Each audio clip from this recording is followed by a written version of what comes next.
Favourite serials இனி டிவிக்கு முன்பே சன் நெக்ஸ்ட் ஆப்ல ஜாலியா எல்லாருக்கும் முன்னாடியே பாருங்க. இப்பவே சன் நெக்ஸ்ட் ஆப்பை டவுன்லோட் பண்ணி சப்ஸ்கிரைப் பண்ணுங்க.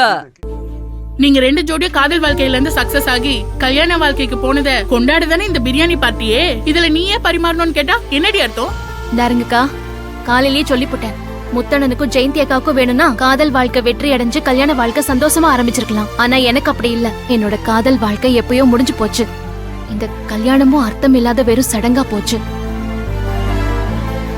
அதனால இத கொண்டாடுறதுலயும் எந்த அர்த்தமும் இல்ல. நீங்க என் பேரை சொல்லி கொண்டாட வேண்டிய எந்த அவசியமும் இல்ல. ஏய், என்னடி பேசுற?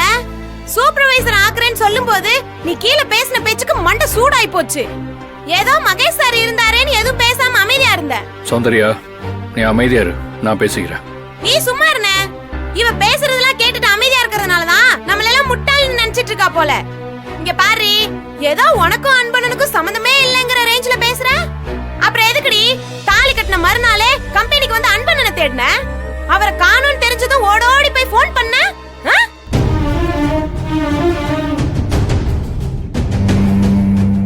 அண்ணன் சாப்பிடலனா இவங்களும் சாப்பிட மாட்டாங்களாம். அண்ணன் சாப்பிடலன்னு சமைச்சலாம் எடுத்துட்டு போவாங்களாம். அன்பனை சொன்னுச்சுன்னு ஒரு நைட் ஃபுல்லா ஊர் சுத்துவாங்களாம்.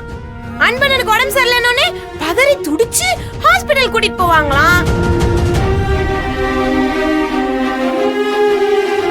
கம்பெனிக்கு வந்தா எதுக்குங்க உடம்பு முடியாதப்ப கம்பெனிக்கு வரீங்கன்னு கவலைப்படுவாங்களாம்.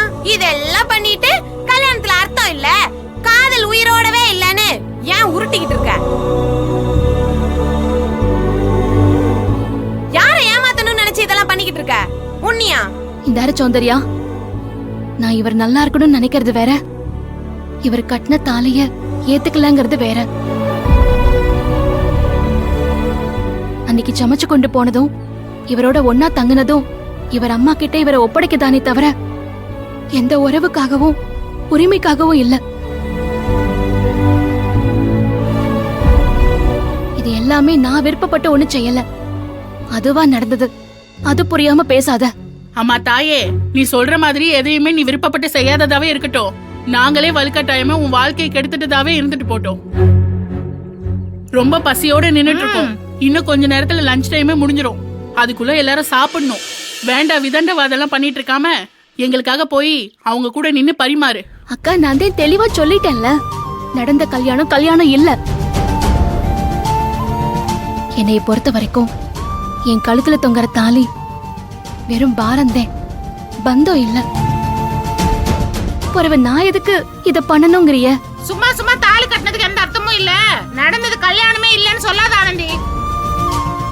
அது எவ்வளவு அபசகுணமான வார்த்தைன்னு உனக்கு புரியல. புருஷனை இழந்துட்டு நிக்கிற பொம்பளைங்க கிட்ட போய் கேட்டு பாரு, தாலியோட மகத்துவம் என்ன, மரியாதை என்னன்னு சொல்லுவாங்க. உனக்கு சின்ன வயசு, இன்னும் உன் வாழ்க்கையில நீ பார்க்க வேண்டியது நிறைய இருக்கு. அதுக்குள்ள இந்த மாதிரி அரைச்சொல்ல சொல்ற வேலை வச்சுக்காத. அவ்வளவுதான் சொல்லுவேன். அக்கா, நீங்க எப்படி சொன்னாலும் சரி, என் பதில் ஒண்ணுதேன். என் வயித்துல எப்படி சம்பந்தம் இல்லாம ஒரு பாரத்தை சுமந்துட்டு இருக்கேனோ அதே மாதிரிதான் இந்த தாலியை நான் சுமந்துட்டு நிக்கிறேன்.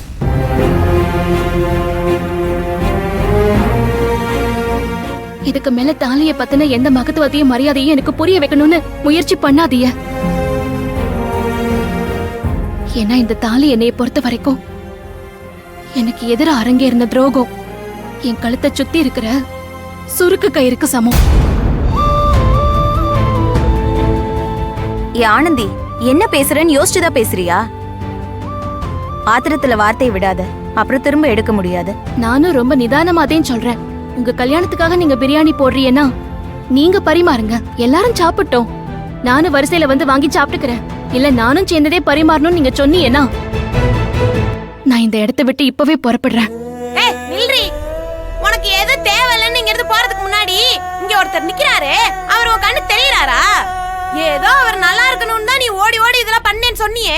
இப்ப நீ இங்க இருந்து போயிட்டா உன் அழகனும் சாப்பிடாம இருப்பாரு, அது தெரியுமா? பரவாயில்லனா நீ கிளம்பு, நாங்க யாரும் தடுக்க மாட்டோம்.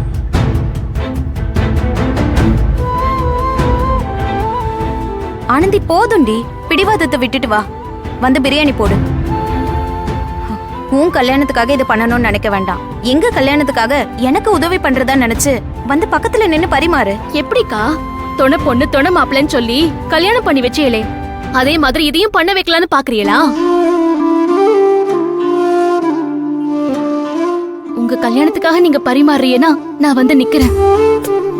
ஆனா அங்க இல்ல, இங்க இவங்க கூட கூட்டத்தோட கூட்டமா நின்னு உங்க கல்யாண விருந்து நினைச்சு நான் சாப்பிட்டுக்கிறேன். ஆனா ஏன் கல்யாண விருந்து நினைச்சு ஒரு பருக்க கூட சாப்பிட மாட்டேன்.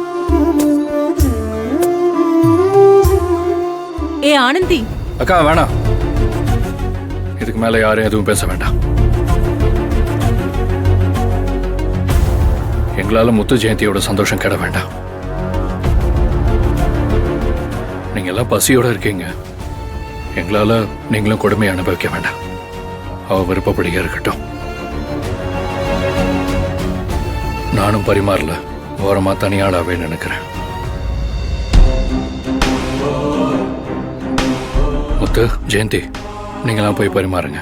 டேய் மாப்ள, முத்து நீயாவது நான் சொல்றதை கேள்றா. இவங்கெல்லாம் பசியோட இருக்காங்க, பரிமாறுங்க. ஆனந்தி வா, முதல் ஆளா நீயே வந்து வாங்கிக்கோ. இல்லண்ணே, நான் கடைசியா வரிசையில நின்னு வாங்கிக்கிறேன்.